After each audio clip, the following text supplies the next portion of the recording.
आप मेरे जिंदगी के हर फैसले में मेरे साथ रही हैं, मेरे फैसले में शामिल रही हैं। दीदी, मैं आपसे कहना चाहता हूं कि आप आगे भी मेरे हर फैसले में शामिल रहिएगा, मुझे कभी अकेला मत छोड़िएगा।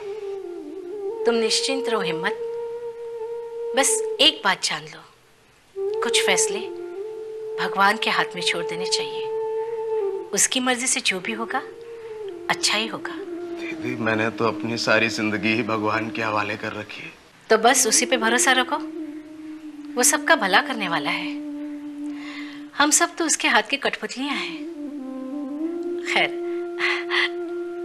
ये बताओ तुम्हारा काम कैसे चल रहा है? अच्छा चल रहा है, कर रहा हूँ पूरी सच्चाई और ईमानदारी के साथ। यहाँ से गुजर रहा था तो सोचा आपसे मिलता चलूं, और आश्रम आया तो आश्रम की स्त्रियों ने बताया कि कल कर्ण का जन्मदिन है। मुझे मालूम है। आश्रम की स्त्रियां कर्ण के जन्मदिन को लेकर आपसे कुछ बात करना चाहती हैं, लेकिन उनमें इतना साहस नहीं है कि वो आपसे बात कर सकें, इसलिए जिम्मेदारी मुझे सौंपी है। किस बात के लिए? दीदी, उन सब का मन है कि कर्ण का जन्मदिन आश्रम में ही मनाया जाए। दीदी, वो सब कर्ण के जन्मदिन पर कुंती जी को खुशी देना चाहती है। कर्ण का जन्मदिन मनाकर कुंती को खुशी नहीं, उसकी तकलीफ को बढ़ाना है। नहीं सरला दीदी, आपका ये सोचना ठीक नहीं है। दीदी, मैं भी यही चाहता हूँ कि कर्ण का जन्मदिन विधिवत तौर पर हर्षोल्लास के साथ मनाया जाए। क्यों कुंती के जख्मों को हरा करना चाहते हो? कर्ण को बुलाने में उसकी भलाई है, ऐसे में कर्ण का जन्मदिन मनाया जाए?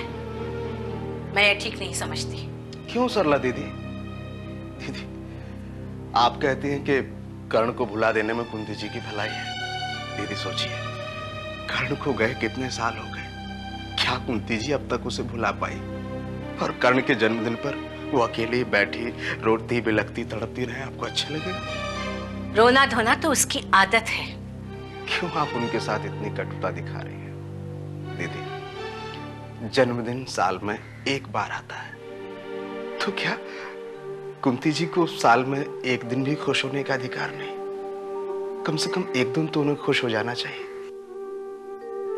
एक अवसर है, कुंती जी के जीवन का सबसे महत्वपूर्ण दिन। दीदी, इस दिन तो आपको कुंती जी की खुशियों में अपना साथ देना चाहिए। हिम्मत, मैं आज तक उसका साथी तो देती आ रही हूं, मैं कोई उसके दुश्मन नहीं। दीदी, जिस तरह से आपने कर्ण को गोद दिया, उस बात के लिए अब तक कुंती जी के मन में आपके प्रति थोड़ा सा रोष है। और दीदी, अगर आप कर्ण का जन्मदिन मनाएंगे तो कुंती जी को बहुत अच्छा लगेगा और एक अलग भावना पैदा होगी। दीदी, और आश्रम की स्त्रियां जो इतनी लालायत हैं, उन्हें भी अच्छा लगेगा। ठीक है, मैं आश्रम की औरतों से बात करती हूँ। दीदी, दीदी, धन्यवाद दीदी, बहुत बहुत धन्यवाद। आपने मेरी बात का मान रखा। हिम्मत, बात तुम्हारे या किसी के कहे की नहीं है। मैं कुंती की भावना को अच्छी तरह जानती हूँ और मैं हमेशा उसके लिए प्रोटेक्टिव रही हूँ। मैंने यही कोशिश की है कि उसे एक दिन के लिए नहीं, हमेशा के लिए खुशी मिले। आज तक मैंने जो कुछ भी किया है, उसके पीछे यही भावना थी। और अब अगर सभी कर्ण का जन्मदिन मनाना चाहते हैं तो ठीक है। बहुत बहुत धन्यवाद सरला दीदी। नमस्ते। नमस्ते।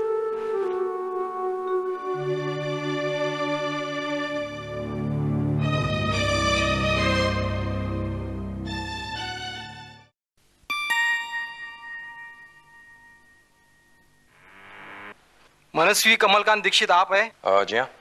आपके नाम रजिस्टरी है, आप यहाँ सिग्नेचर कर दीजिए।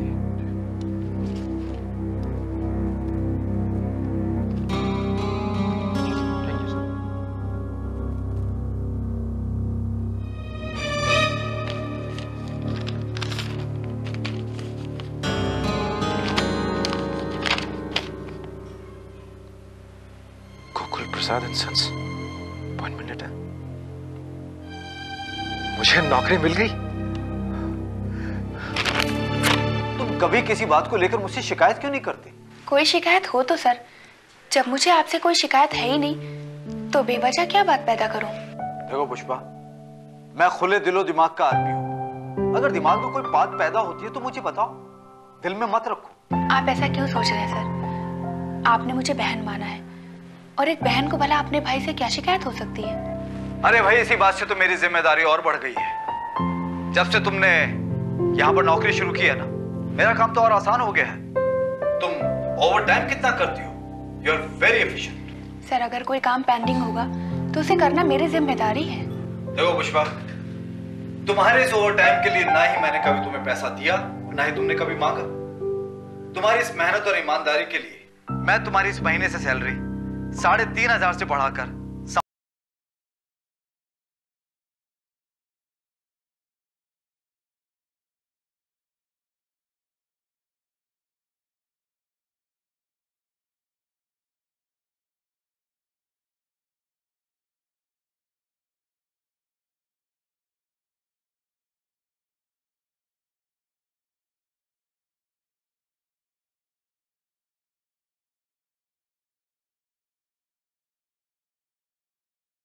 मैंने आपको ये बताने के लिए फोन किया था कि मैंने मिस्टर मनस्वी दीक्षित को अपनी कंपनी में नौकरी दे दी है।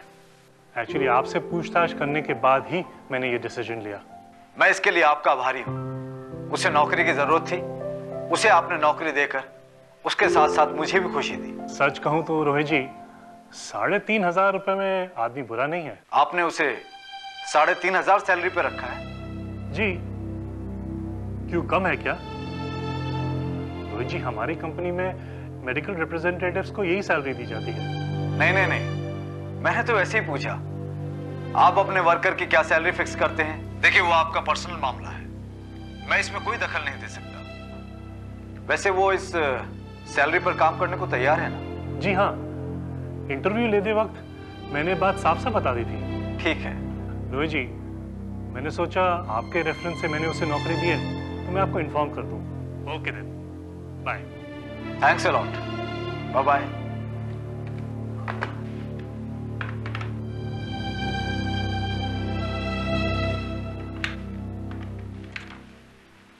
हेलो। Yes sir. हाँ पुष्पा, प्लीज कम इनसाइड।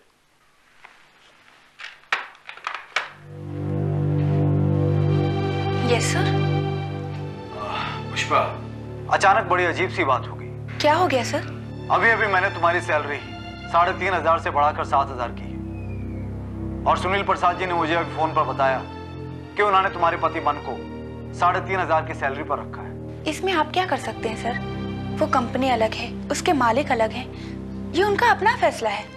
मैं इसी बात को लेकर थोड़ी उलझन में पड़ गया हूँ। कैसी उलझन सर? आपके रेफरेंस से मन को नौकरी मिल गई, यही उसके लिए बहुत बड़ी बात है। अब सैलरी के लिए आप किसी पर दबाव तो नहीं डाल सकते।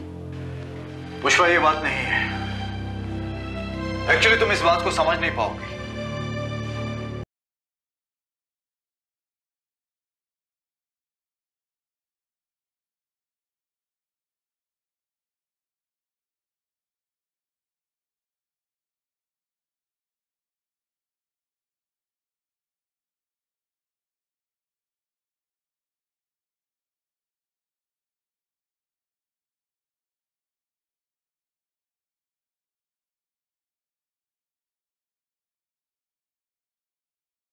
रहना चाहता।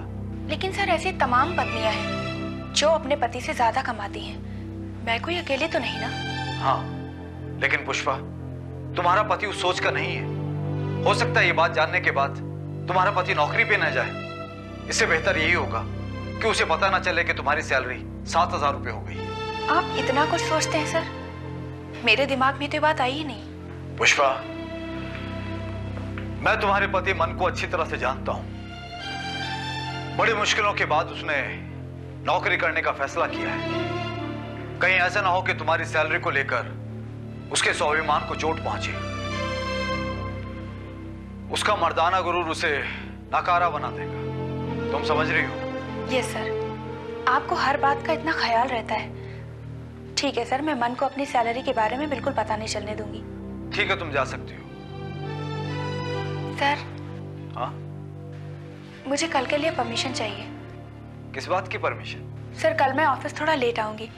कल कुंती के बेटे का जन्मदिन है, इसलिए मुझे आश्रम जाना है कुंती से मिलने। अरे हाँ, माँ ने मुझे बताया था। तुम एक काम करना, मेरी तरफ से कुंती को विश कर देना। Okay sir.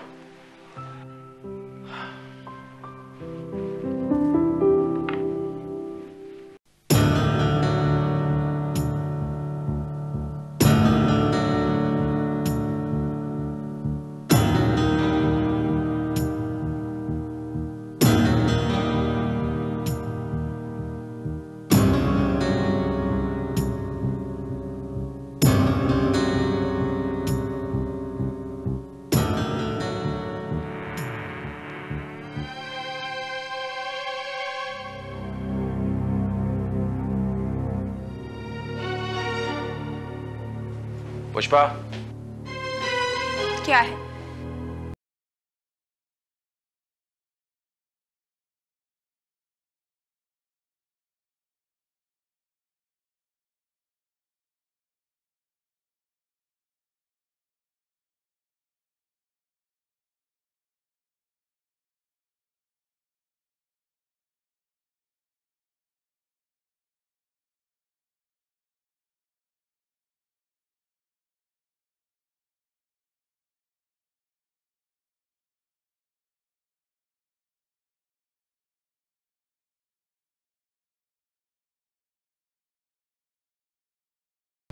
बीवी की कमाई पर रोटियां तोड़ता हूं, लेकिन अब नहीं। अब बताऊंगा तुम्हें। तुम तो ऐसे कह रहे हो मन, जैसे मैं तुम्हारी पत्नी नहीं, तुम्हारे दुश्मन हूं। तुम्हारे नौकरी करने से तुमसे कहीं ज्यादा खुशी मुझे होगी। बधाई हो। मैं कह रही थी ना, तुम्हें ये नौकरी जरूर मिल जाएगी। मुझे ये नौकरी किसी के कहने पर नहीं मिली है। अगर तुम्हारे दिमाग में कहीं ये बात है कि ये नौकरी मुझे मिस्टर रस्तोगी के कहने से मिली है, तो ये बात अपने दिमाग से निकाल दो। मैंने तुमसे ऐसा कुछ कहा क्या? और कहना भी नहीं। मुझे ये नौकरी मेरी अपनी काबिलियत पे मिली है। चलो, तुम्हें अपनी काबिलियत का अंदाजा तो हुआ। अंदाजा नहीं, मुझे मेरी काबिलियत का नतीजा मिला है। और जानती हो मुझे सैलरी कितनी मिल रही? पूरे 3,500 रुपए। अगर तुमसे ज्यादा नहीं तो तुमसे कम भी नहीं। भगवान करे तुम्हें मुझसे कहीं ज्यादा अच्छी सैलरी मिले मन। मुझे तुम्हारी कामयाबी से खुशी होगी, जलन नहीं। और अगर तुम्हें जलन हो भी तो मुझे कोई परवाह नहीं। बहुत धौंस दिखाई है तुमने मुझे अपनी कमाई की, लेकिन अब और नहीं। मुझे कल ही अपनी नौकरी ज्वाइन करनी है। कल का दिन तो बहुत शुभ है मन। तुम ये सब मुझे अब दिखाने के लिए कह रहे हो, लेकिन मेरे लिए तो कल का दिन वाकई बहुत शुभ है। और कह देना अपने उस रस्तोगी से, उसने मेरे लिए जो कुछ भी कहा, मुझे उससे कोई फर्क नहीं पड़ा। मुझे नौकरी मिलनी थी, सो मिल गई। रस्तोगी साहब के बारे में अपनी राय बदल दो मन। और रही बात कल के शुभ दिन की, तो कल का दिन वाकई बहुत शुभ है, क्योंकि कल कुंती के बेटे कर्ण का जन्मदिन है।